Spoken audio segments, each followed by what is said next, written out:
Hello दोस्तों, स्वागत है आपका चेतन गुरु चैनल पर। और आज का जो ये वीडियो है वो है डिस्ट्रक्टिव टेस्टिंग के ऊपर। तो आज हम जानेंगे कि डिस्ट्रक्टिव टेस्टिंग होता क्या है।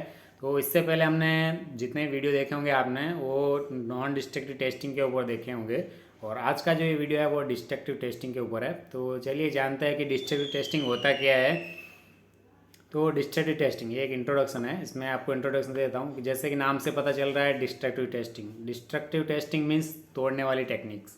मीन्स इसमें किसी मटेरियल को तोड़ा जाता है, किसी मटेरियल को तोड़ या कंपोनेंट होता है उसको तोड़कर उसके अंदर की प्रॉपर्टी हुआ या उसके अंदर डिफेक्ट है, जो भी डिस्कन्टिन्यूटी होती है उसको पता किया जाता है कि इसमें क्या क्या मटेरियल में डिफेक्ट और डिस्कन्टिन्यूटीज वगैरह है, या इसकी प्रॉपर्टी क्या क्या है, इसमें किस तरह के जो भी कंपोजिशन है या उसकी कैपेसिटी कितनी है, कम उसका फेलियर पॉइंट क्या है, वो सब डिस्ट्रक्टिव टेस्टिंग में पता किया जाता है।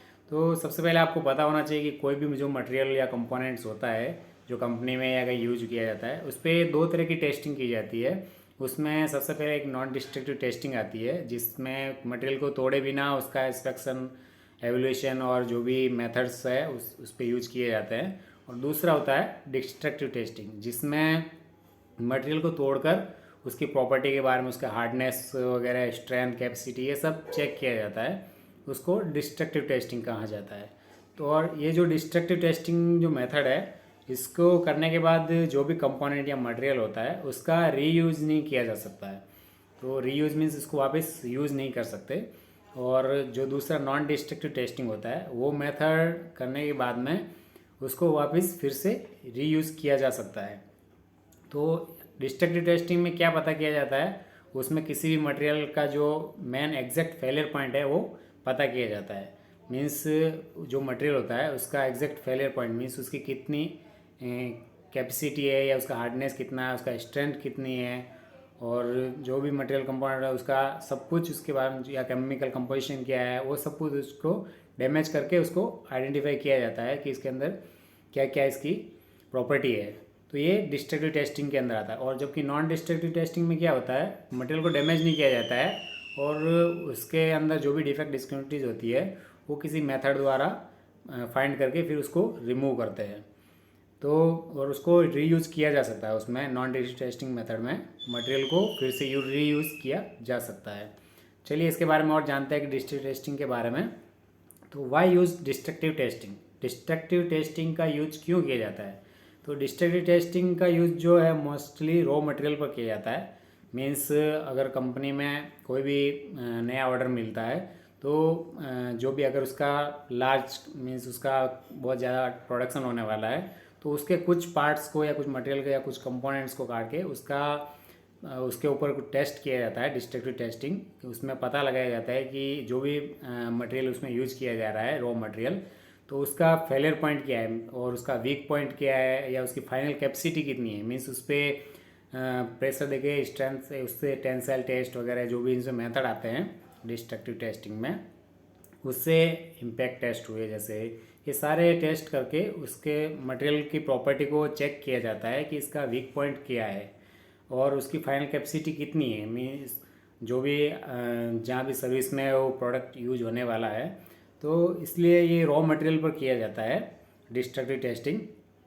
और ये डिस्ट्रक्टिव टेस्टिंग क्यों किया जाता है, ताकि फ्यूचर में कोई भी एक्सीडेंट ना हो। कहीं भी अगर जो भी कंपनी कोई प्रोडक्ट बना रही है तो इन सर्विस अगर फ्यूचर में कोई भी एक्सीडेंट होता है उससे बचने के लिए ये डिस्ट्रक्टिव टेस्टिंग मेथड यूज किया जाता है। इसमें उसके एग्जैक्ट फेलियर पॉइंट का पता चल जाता है कि इसकी लाइफ इतने टाइम तक होगी और उसके बाद उसको चेंज कर सकते हैं। इसके लिए वो पता करने के लिए डिस्ट्रक्टिव टेस्टिंग मेथड मतलब यूज किया जाता है।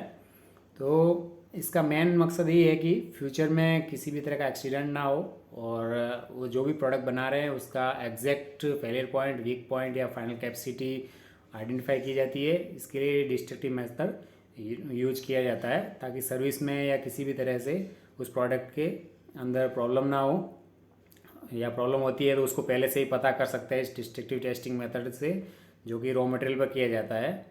क्योंकि सभी पूरे प्रोडक्ट पर जो भी कंपनी मैन्युफैक्चरिंग जो भी प्रोडक्ट बनाती है या जो भी ऑर्डर उनको मिलता है उसके पूरे के ऊपर डिस्ट्रक्टिव मेथड ये यूज नहीं कर सकते, क्योंकि इसका कॉस्ट ज़्यादा पड़ता है और उसमें ये वापस रीयूज़ नहीं किया जा सकता मटेरियल। इसलिए कुछ पार्ट्स पर ही किया जाता है। उसके जो भी बड़ा प्रोजेक्ट मिल रहा है उसके कुछ रॉ मटेरियल्स पर करके चेक किया जाता है कि उस मटेरियल का स्ट्रेंथ, कैपेसिटी वगैरह, जो वीक पॉइंट वगैरह क्या है, वो सब इसमें आइडेंटिफाई किया जाता है। फिर आता है डिस्ट्रक्टिव टेस्टिंग टेस्टेड बाई। जो ये डिस्ट्रक्टिव टेस्टिंग होती है वो कौन कौन कर सकता है, ये कौन करता है? तो डिस्ट्रक्टिव मेथड जो ये होता है वो स्पेशलिस्ट रिसर्चर्स, जो रिसर्चर्स वगैरह रहते हैं वो कर सकते हैं, जो टेक्नीशियंस होते हैं वो कर सकते हैं।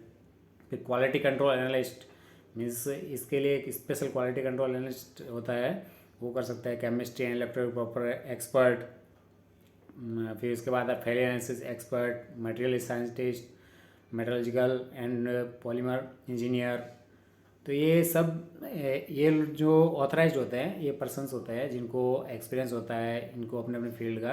जैसे आपने नॉन डिस्ट्रक्टिव टेस्टिंग मेथड्स में देखे होंगे कि एनडीटी टेक्नीशियंस, इसमें अलग अलग तरह के एनडीटी टेक्नीशियंस होते हैं, पीटीएमटी, यूटीआरटी। इसी तरह से इसमें भी अलग अलग, हर एक के अलग अलग डिपार्टमेंट्स होते हैं और अलग अलग एक सबका एक्सपीरियंस होता है। उस हिसाब से वो टेस्ट करते हैं। जैसे इम्पैक्ट टेस्ट करना हो, हार्डनेस टेस्ट करना हो, या टेंसाइल टेस्ट करना हो, बेंड टेस्ट करना हो, जो भी टेस्ट करना होता है उसके लिए अलग अलग टेक्नीशियंस होते हैं, अलग अलग रिसर्चर्स होते हैं। केमिकल कंपोजिशन चेक करना हो, प्रॉपर्टी किसी और तरह की प्रॉपर्टी चेक करनी हो, तो सबके लिए इसमें डिस्ट्रक्टिव टेस्टिंग में अलग अलग डिपार्टमेंट्स होते हैं या अलग अलग उनके एक्सपीरियंस पर्सन होते हैं जो ये मेथड करते हैं।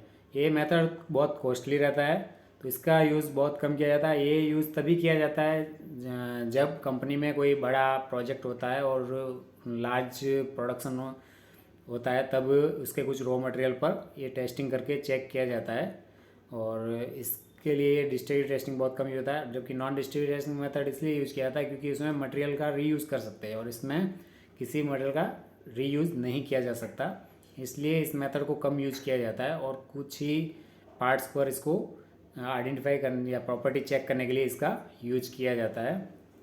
फिर टाइप ऑफ डिस्ट्रक्टिव टेस्टिंग। अब इसमें कौन कौन सी टेस्टिंग टाइप्स होते हैं या मेथड्स होते हैं जिनसे मटेरियल की प्रॉपर्टी का पता किया जाता है। जैसे आपने नॉन डिस्ट्रक्टिव टेस्टिंग मेथड में देखा होगा, नॉन डिस्ट्रक्टिव टेस्टिंग में पेनेट्रेंट टेस्टिंग, मैग्नेटिक पार्टिकल, अल्ट्रासोनिक, ये जिस तरह के एनालिटिक मेथड्स रहते हैं उसी तरह पे से डिस्ट्रक्टिव टेस्टिंग मेथड्स भी आते हैं। उसमें डिस्ट्रक्टिव टेस्टिंग में जैसे टेंसाइल टेस्टिंग हुआ, 3 पॉइंट बैंड टेस्टिंग हुआ, माइक्रो सेक्शनिंग हुआ, या फिर हार्डनेस टेस्टिंग हुआ, टॉर्जन टेस्टिंग हुआ, स्ट्रेस टेस्टिंग हुआ, ये इस तरह के ये सारे क्रीप टेस्टिंग, केमिकल टेस्टिंग, ये जितने भी है ये डिस्ट्रक्टिव टेस्टिंग्स होते हैं। ये टेस्टिंग मटेरियल की प्रॉपर्टी को चेक करने के लिए किया जाता है। और ये जितने भी डिस्ट्रक्टिव मेथड्स होते हैं इनके लिए अलग से कोड, स्टैंडर्ड्स वगैरह होते हैं जिनको डिस्ट्रक्टिव टेस्टिंग करते समय फॉलो किया जाता है। इसके लिए जो भी टेक्नीशियंस होता है उसको सारे कोड्स, स्टैंडर्ड वगैरह का पता होना बहुत ज़रूरी होता है और उनको उसी हिसाब से उसको फॉलो करते हुए ये सारे टेस्ट करने होते हैं। जिस तरह से नॉन डिस्ट्रक्टिव टेस्टिंग में सारे कोड्स फॉलो किए जाते हैं उसी तरह से डिस्ट्रक्टिव टेस्टिंग में ये कोड्स फॉलो किए जाते हैं। Thank you for watching this video. और भी मेरे अपकमिंग वीडियोस देखने के लिए इस चैनल को सब्सक्राइब कर सकते हैं।